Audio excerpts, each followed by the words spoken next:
Assalamualaikum warahmatullahi wabarakatuh. Alhamdulillah, salatu wassalamu ala rasulillah, amma ba'd. Kaum muslimin yang dirahmati Allah subhanahu wa ta'ala, beberapa hari yang lalu sempat viral video khutbah Jumat dari Pak Marzuki Mustamar, yang kalau kita lihat khutbah Jumat Pak Marzuki Mustamar itu memang sudah sangat berbeda jauh dengan ceramah-ceramah dari Pak Marzuki Mustamar yang lain, kaum muslimin.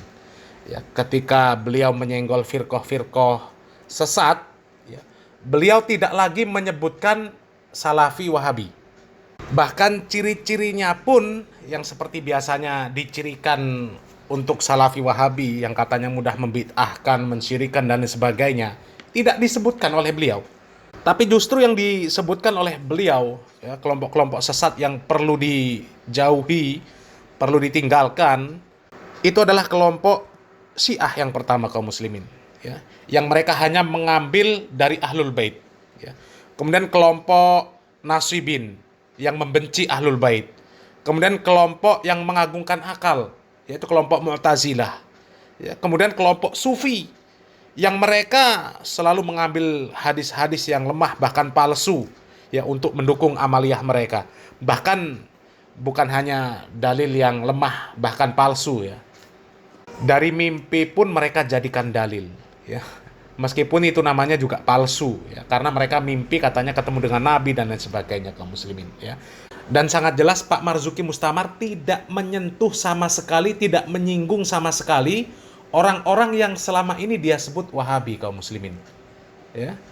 Bahkan kalau kita mendengarkan penjelasan dari Pak Marzuki Mustamar ketika khutbah Jumat tersebut, ya, bahwasanya kita ini harus menjaga sunnah, jangan ditambah-tambah, jangan dikurangi, jangan dirubah-rubah. Karena kalau ditambah-tambah itu jadi bid'ah, dikurangi menjadi khianat, ya, dirubah-rubah menjadi khurafat. Itu sama persis dengan dakwah orang-orang yang selama ini disebut oleh Pak Marzuki Mustamar sebagai kelompok Wahabi, kaum muslimin. Maka kemudian khutbah Jumat tersebut ya menjadi viral, kaum muslimin. Ya, banyak yang membahas tentang video khutbah Jumat dari Pak Marzuki Mustamar tersebut, ya. Dan tidak terlepas, kaum muslimin, ada video dari seorang asatidz dari kalangan Salafi, di mana beliau ini adalah mantan orang NU, ya. Beliau lama menempuh pendidikan di pesantren NU, bahkan menjadi penuntunnya Gus Dur. Beliau pun akhirnya angkat suara untuk membahas tentang khutbah Jumat dari Pak Kiai Marzuki Mustamar tersebut, kaum muslimin.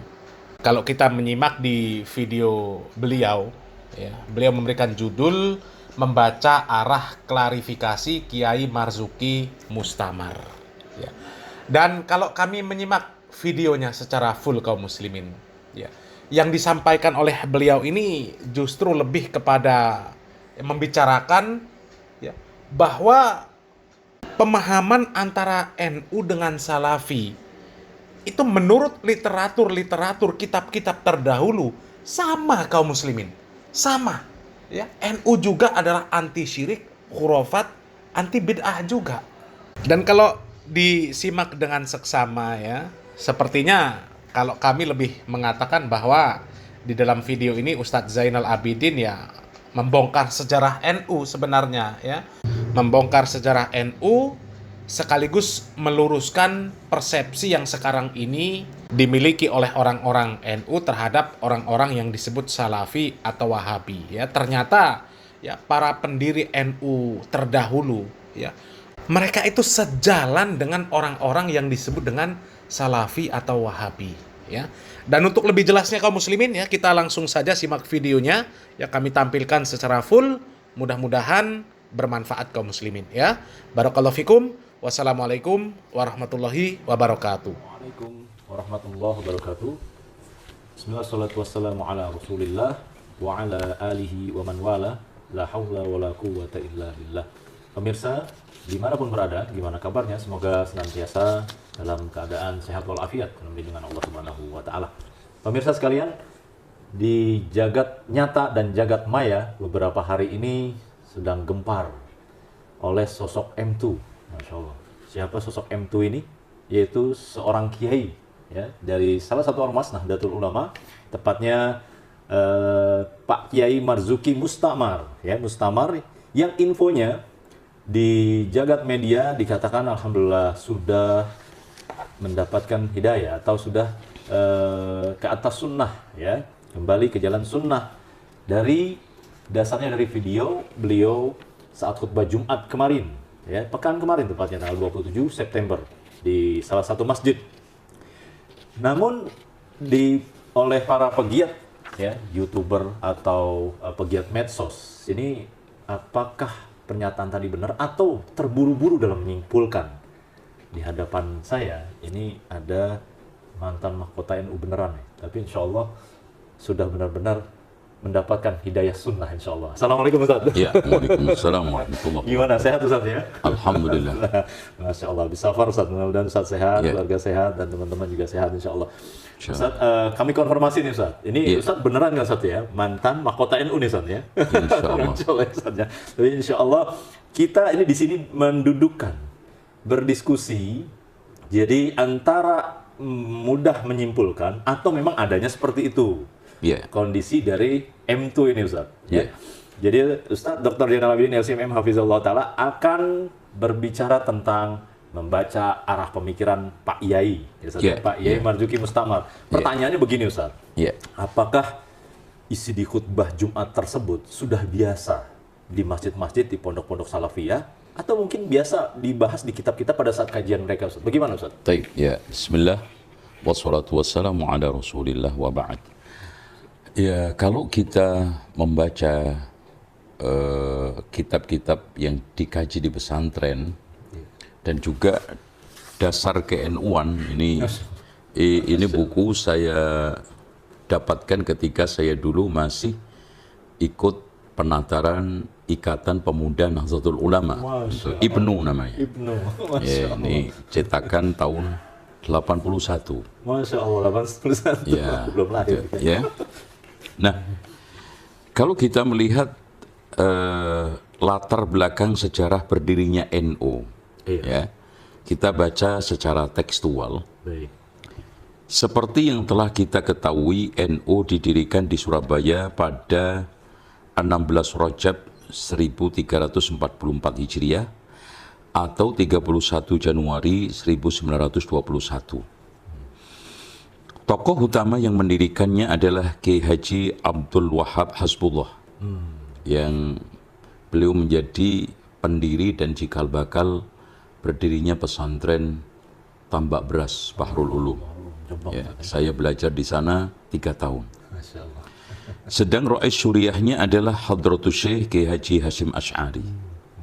Nah, adapun latar belakang didirikannya adalah satu, karena para ulama ingin mempersatukan umat Islam. Masya Allah. Itu ya. Ini mulia. Mulia, mulia Ustaz. Ya. Makanya ini juga nanti kita compare buku Sejarah Kebangkitan Islam karya Ki Haji Saifuddin Zuhri. Oh, Masya Allah. Ini ayahandanya Bapak mantan Menteri Agama RI ya, Pak Lukman Saifuddin Zuhri ya. Masya Allah. Beliau itu kalau nggak salah anak yang ke-9. Oh, Masya Allah. Itu ya. Jadi, Yang kedua karena ingin memurnikan pemahaman syariat Islam. baik, Nah ini, baik. jadi bukan hal yang aneh dan secara zahir saya sih lebih pada kesimpulan yang khusnudon. Beliau ingin mencoba menyampaikan ajaran NU yang sebenarnya. Oh, Masya Allah. Masya Allah. Yang kalau beliau menganggap sekarang itu menyimpang berarti beliau ingin mengembalikan kepada hitoh NU. Ketika berdirinya tahun 1926 itu. Ya. Yang ketiga karena ingin mengusir penjajah. Yang keempat karena tanggung jawab dunia Islam, gitu kan gitu. Dan kalau kita juga tarik lebih jauh lagi ya, Baik. pernyataan-pernyataan yang sekarang ini menunjukkan bahwa seperti itulah aslinya ajaran Nahdlatul Ulama itu. Kita coba baca Sejarah Kebangkitan Islam ini karya Ki Haji Saifuddin Zuhri.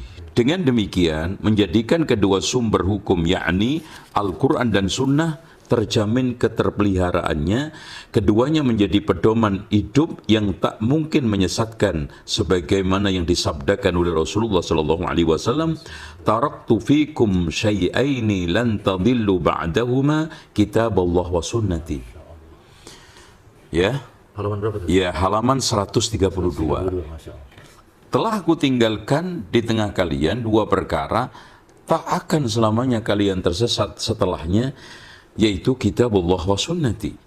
Ya. Dan kalau kita tarik lagi ke sana, kita coba baca kitab Perdebatan Wali Songo.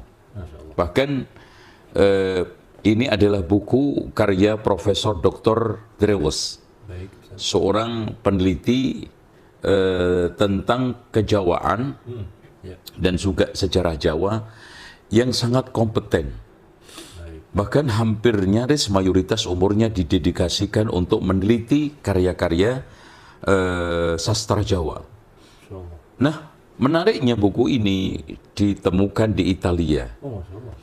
ya, di Ferrara, makanya disebut dengan keropak Ferrara. Oh, itu yang memang. Keropak itu lontar atau rontal, Ferrara di kota Ferrara, Museum Aristia.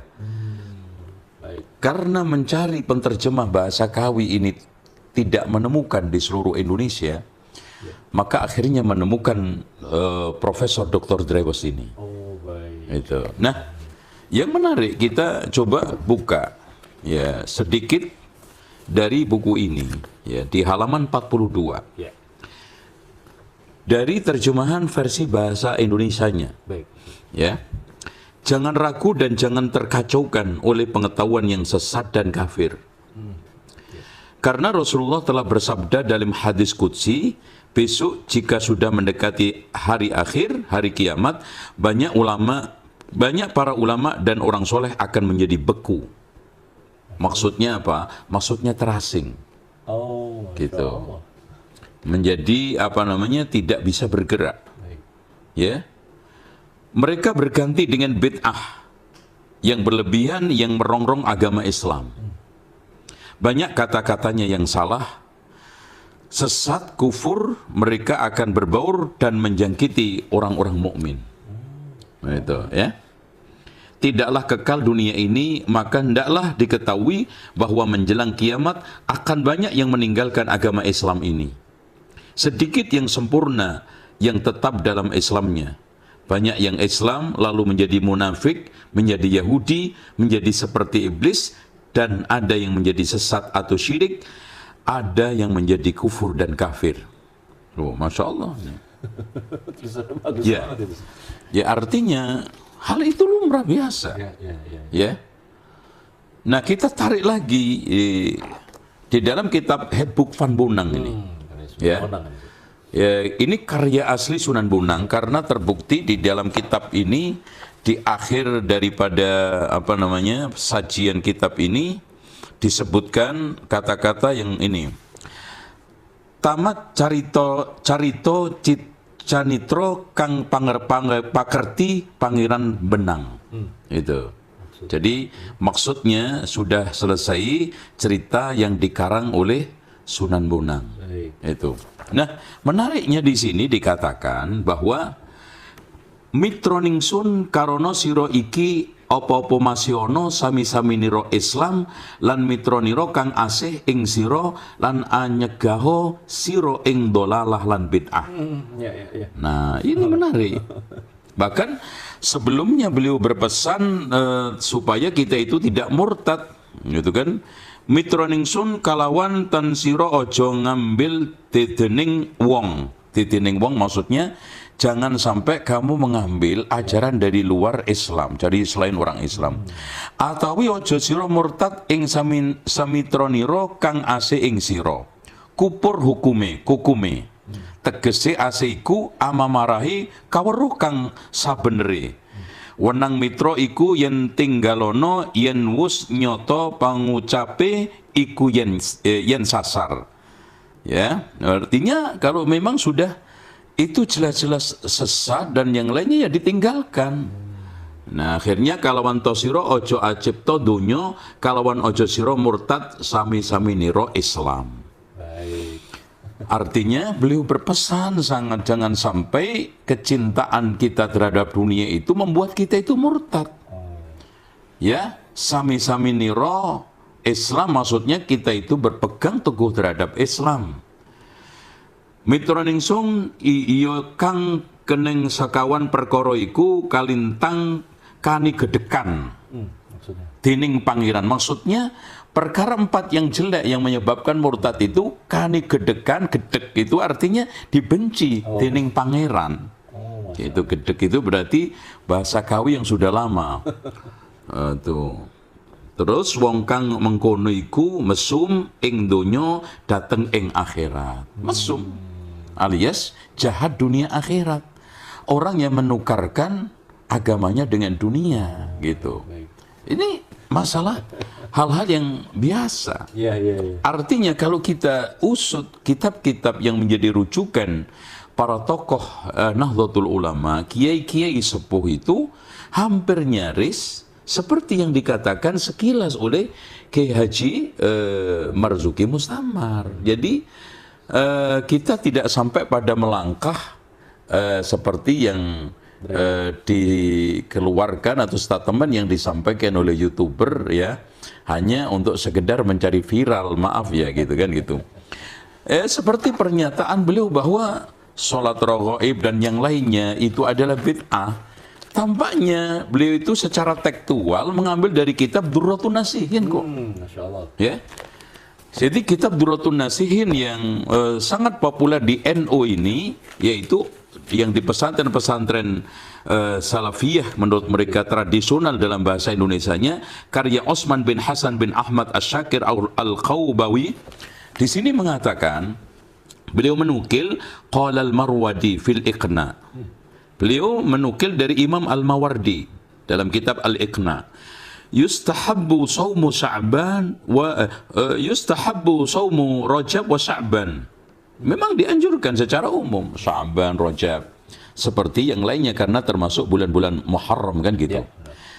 Wa amma sholatu, adapun salat pada waktu bulan-bulan tersebut. Wa amma sholatu falam yasbut fihi salatun makhsusatun. Tidak ada satu dalil pun yang menegaskan ada sholat khusus bulan Rajab sama bulan Sya'ban. Takhtas subihi, yang khusus, yang memang diistimewakan di bulan tersebut. Fa'ala hadha yambagi mimman lahu diyanatun. Dengan dasar itu, seyogianya bagi orang yang memiliki keberpihakan terhadap agama, diyanah, wa idha'anun, ketundukan, la alla yaltafit ila man kabba alaihi nas fi hadha zaman. Tidak tergoda, tidak noleh terhadap apa-apa yang sekarang ini diamalkan oleh banyak manusia di zaman sekarang.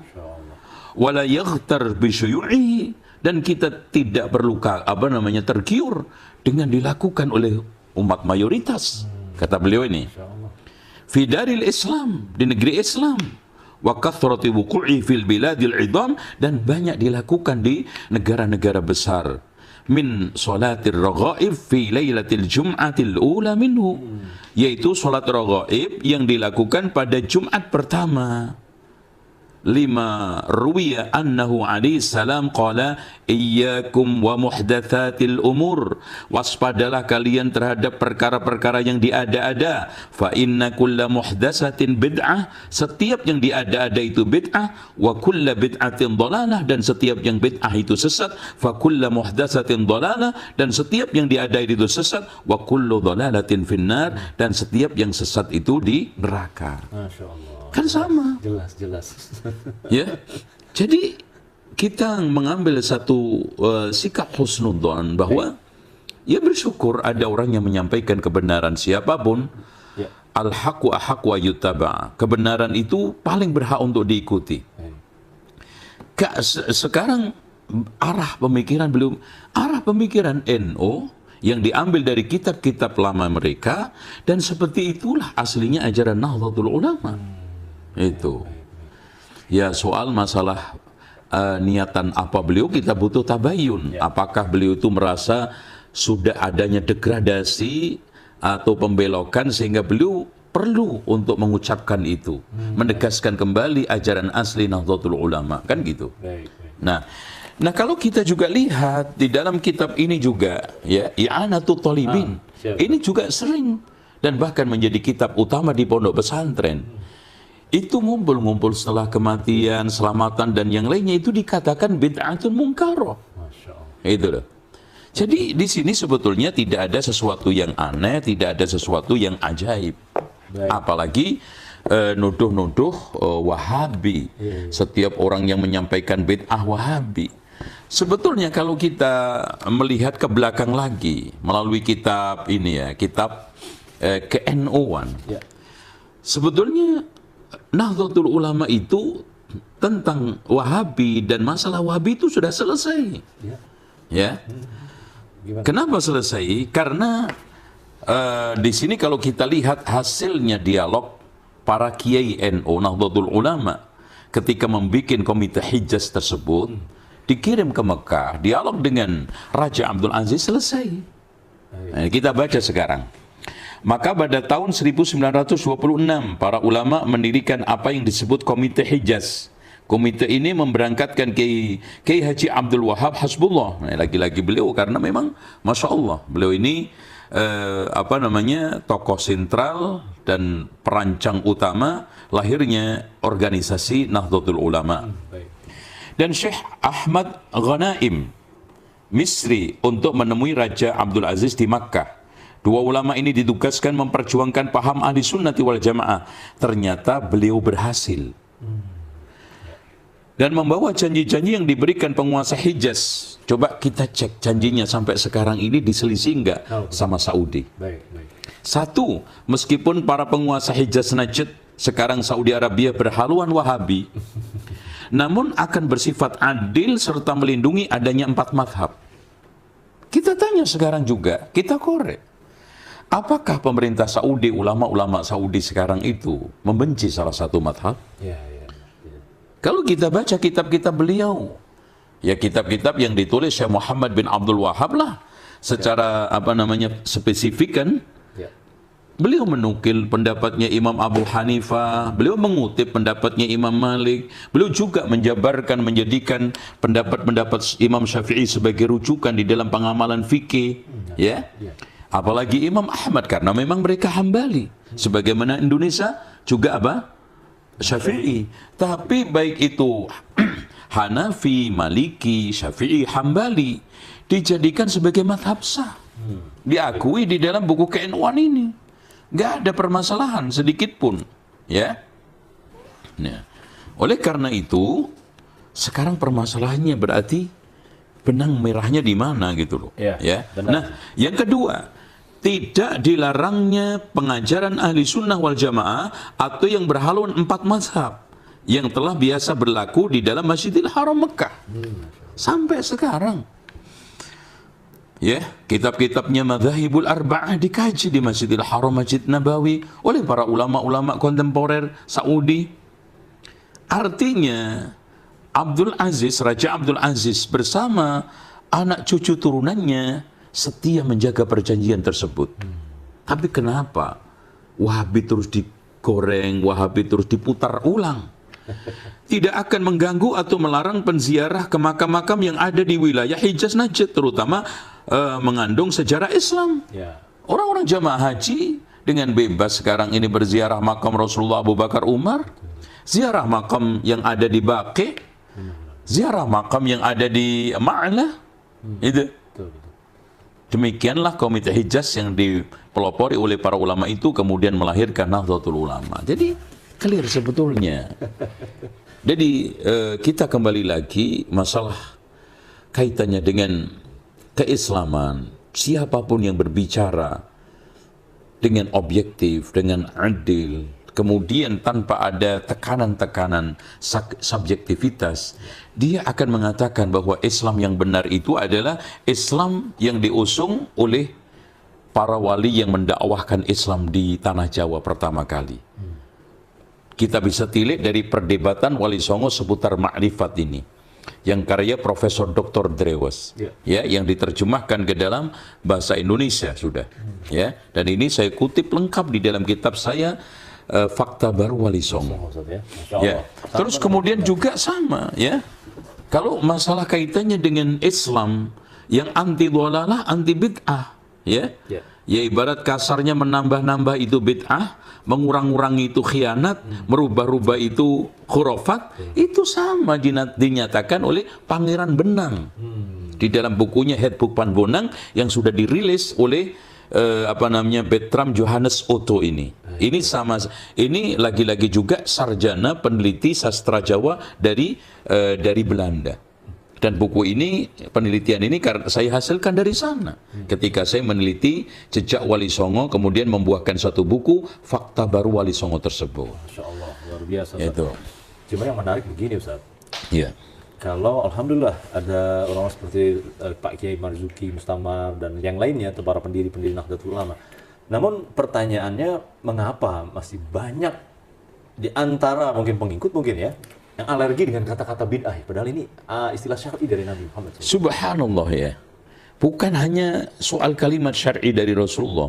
Kalau kita baca Aqidatul Awam, ya, karya Syekh Sayyid Ahmad Al-Marzuqi, ya. Beliau mengatakan di dalam Aqidatul Awam ini dibentukkan dalam bentuk syair. Di antaranya dulu saya hafal di pesantren ini, ثم الصلاة والسلام سرمدا على النبي خير من قد وحدا وآله وصحبه ومن تبع سبيل دين الحق غير مبتدع. Kan gitu, ya. Boleh terjemahin Ustaz? ثم الصلاة والسلام سرمدا على النبي خير من قد وحدا. Kemudian salawat salam abadi saya berikan kepada Nabi Muhammad SAW.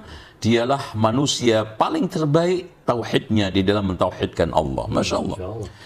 Wa alihi wa sahbihi wa man tabi'. Kemudian wa alihi keluarganya, wa sahbihi dan sahabatnya, wa man tabi' orang yang mengikutinya, wa alihi wa sahbihi wa man tabi' sabila dinil haqqi, jalan agama yang hak, ghaira mubtadi' tanpa diada-ada bid'ah. Kurang apa? Jadi sebetulnya nggak tahu saya. Kalau kajian secara literatur ya, dari kitab-kitab klasik, kitab-kitab kontemporer ya, kitab-kitab kuning yang mereka klaim masalah bid'ah itu masalah yang sangat wajar. Disampaikan oleh para kiai, para tokoh Nahdlatul Ulama. Disebutkan dalam kitab-kitab mereka. Nggak tahu ya. Di sini ada semacam gap ya. Ada semacam ketidaksambungan di mana di dalam kitab-kitab kuning, di kalangan ulama-ulama yang menjadi panutan mereka, menyoal masalah bid'ah itu secara umum. Itu tak ada masalah. Gitu lah. Tapi kenapa sekarang ada di kalangan awam ini baru ceramah fa inna kulla bid'atin dhalalah aja langsung ditembak Wahabi. Sementara masalah soal Wahabi juga sudah clear. Yang sudah dikatakan berhasil, dan janji-janji Raja Abdul Aziz sampai sekarang masih dipelihara oleh anak cucunya, bahkan dipelihara oleh ulama-ulama ahli sunnati wal jamaah salafus saleh yang ada di Saudi itu. Masya Allah. Ya. Ini menarik, ya, ini agenda terselubung dari musuh Islam ini. Saudara-saudara kita luar biasa nih Pak Kiai kita ini, berkaitan dengan dalil-dalil jelas Ustaz ya di kitab-kitab bahasa Arabnya Ustaz ya. Nah tadi kita bicara bid'ah, nah sekarang sunnah Ustaz. Apa ya yang dimaksud dengan definisi ahlus sunnah wal jamaah yang utuh Ustaz? Apakah, mohon maaf nih Ustaz, apakah ahlus sunnah wal jamaah itu hanya ormas tertentu gitu loh Ustaz? Atau bedanya dengan ormas itu apa Ustaz? Kalau kita membaca dari kitab ini ya, sikap di sini ajaran ahli sunnati wal jamaah ya, halaman 51. Golongan-golongan yang tidak termasuk ahli sunnah wal jamaah di sini aliran Syiah, aliran Khawarij, ya, aliran Mu'tazilah, aliran Jabariyah, aliran Musyabbihah, aliran Murji'ah, aliran Najariyah, dan terus kemudian ada bahagia. Ini aliran-aliran yang dinyatakan sebagai bentuk tidak sesuai dengan ahli sunnati wal jamaah. Ya, walaupun di sini juga disebutkan wahabiyah, kan gitu. Terus beberapa sikap keimanan, ya. Orang yang meyakini dengan hatinya, menyatakan dengan lisannya, membaca syahadat, serta melaksanakan ajaran agama secara konsekuen. Keimanan seperti ini adalah keimanan yang sempurna. Sama kan? Al-iman itu at-tasdiqu bil qalbi, wal qawlu bil lisan, wal amalu bil arkan. Gitu? Dan di sini pengertian Tuhan yang Maha Esa. Nih di sini. Allah Maha Esa, Maha Tunggal zatnya, yaitu zat Allah tidak ada yang menyamainya, dan juga zat Allah tidak dan seterusnya. Allah Maha Tunggal, yaitu sifat Allah tidak ada yang menyamainya, dan juga sifat Allah tidak bertingkat-tingkat. Maksudnya ini sudah mulai Asy'ariyah. Iya. Tuh. Baik. Masalah mazhab, masalah kemadhaban ini, dia bersikap dalam masalah ijtihad. Terus kemudian ittiba, nih yang menarik. Baik. Ittiba kata di dalam kitab Keilmuan ini, qabulu qawli qailin bi ma'rifati dalilihi. Menerima ucapan orang yang mengucap, berpendapat, intinya menerima pendapat seseorang dengan disertai pengenalan dalilnya. Nah, kan gitu. Nah, taklid kata beliau, qabulu qawli qailin bi ghairi ma'rifati dalilihi. Menerima ucapan seseorang tanpa mengetahui, tahu menahu tentang dalilnya, kan sama. Tuh kan gitu. Terus kemudian bermazhab. Nah, mengikuti mazhab berarti mengikuti Al-Quran dan Sunnah. Beliau ini di dalam kitab ini menurunkan satu hadis. Wa innal ulama warasatul anbiya wa innal anbiya lam yuwarithu dinaran wala dirhama wa innama warathul ilma faman akhadhu faqad akhadha bihadhin wafir. Sama. Begitu. Nah, para imam mazhab dan keistimewaannya di sini disebutkan Imam Abu Hanifah dijelaskan bla bla bla siapa. Imam Malik dijelaskan juga ya semua ya biografinya. Imam Muhammad bin Idris pendiri mazhab Syafi'i dijelaskan juga ya. Terus pengikut-pengikutnya bahkan dengan lengkap. Kemudian yang keempat Imam Ahmad bin Hanbal, pendiri mazhab Hambali. Nah, ini jadi masalah kalau ahli sunnati wal jamaah di sini maksudnya adalah mereka yang berpijak kepada Al-Quran dan Sunnah, bermazhab fikih yang empat tersebut. Baik. Tuh, mungkin persoalannya masalah akidah. Yaitu mengambil dari Asy'ariyah hanya fikih kepada mereka itu. Baik. Itu. Artinya Ahlus Sunnah wal Jamaah itu manhaj, Ustaz ya. Pemahaman beragama ya, Ustaz. Iya. Tidak bisa kita parsialkan misalnya mohon maaf Ahlus Sunnah wal Jamaah itu hanya Nahdlatul Ulama misalnya, yang lainnya bukan. Gimana Ustaz? Ini kan ormas tuh. Gimana Ustaz? Ya intinya begini, kalau kita membaca bahwa ini adalah sekedar ormas keagamaan, bukan agama. Artinya semua ini adalah model ormas-ormas lain yang lainnya. Artinya benar kita katakan benar karena sesuai dengan Al-Quran dan Sunnah. Salah kita katakan salah karena tidak sesuai dengan Al-Quran dan Sunnah, kan begitu. Karena seperti yang dikatakan oleh Abu Hamid Al-Ghazali sendiri di dalam kitab Iljamul Awam an Ilmil Kalam, beliau menegaskan al-haqqus sharih, kebenaran yang tidak bisa dibantah adalah madhabu as-salaf, madhab as-sahabah wa tabi'in, kan gitu. Itu sudah Masya Allah, kan gitu. Apalagi kita membuka kitab-kitab yang lainnya, Masya Allah, seperti seorang tokoh yang sangat ditokohkan di kalangan mereka kan, Syekh Abdul Qadir Jailani di dalam kitab Al-Ghunyah, beliau mengatakan yang dimaksudkan Al-Firqatun Najiyah, kelompok yang selamat, yang pecah menjadi 73 golongan itu, yang Firqatun Najiyah itu Ahlul Hadis, kan gitu. Jelas. Nah, dari sinilah kalau kita itu kupas secara ilmiah sesuai dengan literasi atau literatur karya para ulama ahli sunnati wal jamaah, di sini sebetulnya sumber kebenaran itu sama. Benar. Itu al-haq ahaqqu ayyutaba, kebenaran itu paling patut untuk diikuti. Baik, ya? Masya Allah Ustaz.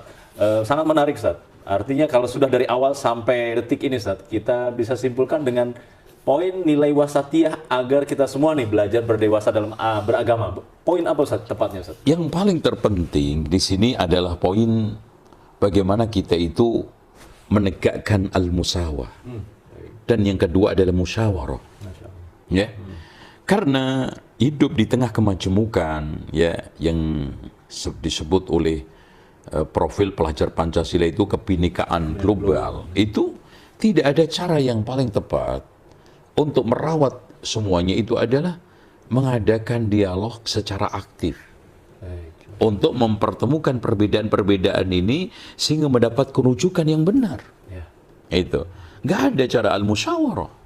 Kita dialog, kita duduk, kita bahas menggunakan akal dingin, kita bahas menggunakan dalil-dalil yang paten. Ya, kalau kita tidak temukan di dalam Al-Quran maka di Sunnah, kalau tidak maka kita temukan dari ijma' para ulama, kalau tidak sahabat tabi'in, kalau tidak maka disitulah ijtihad. Tapi ijtihad pun lagi-lagi tak boleh keluar dari koridor apa yang telah dibangun oleh ulama-ulama madhab tersebut, yaitu Abu Hanifah, kemudian Imam Malik, Imam Syafi'i, dan juga Imam Ahmad. Seperti itu harusnya kita berislam. Baik. Berdewasa di dalam beragama. Baik, Masya Allah. Luar biasa penjelasan Ustazuna. Pemirsa sekalian yang beliau tadi kutip, silakan bukunya bisa dibaca, Fakta Baru Wali Songo. Terus juga ada memitigasi fitnah Wahabi. Di karya-karya beliau bagi para jamaah atau para pemirsa yang ingin memiliki, silakan ke nomor 081118166600, 081118166600. Baik, kami cukupkan dan insya Allah kita ketemu lagi dengan tema yang sangat menarik kembali di pertemuan-pertemuan berikutnya. Kami yang bertugas mohon undur diri dan mohon maaf jika ada kekurangan dan kesalahan. Wassalamualaikum warahmatullahi wabarakatuh.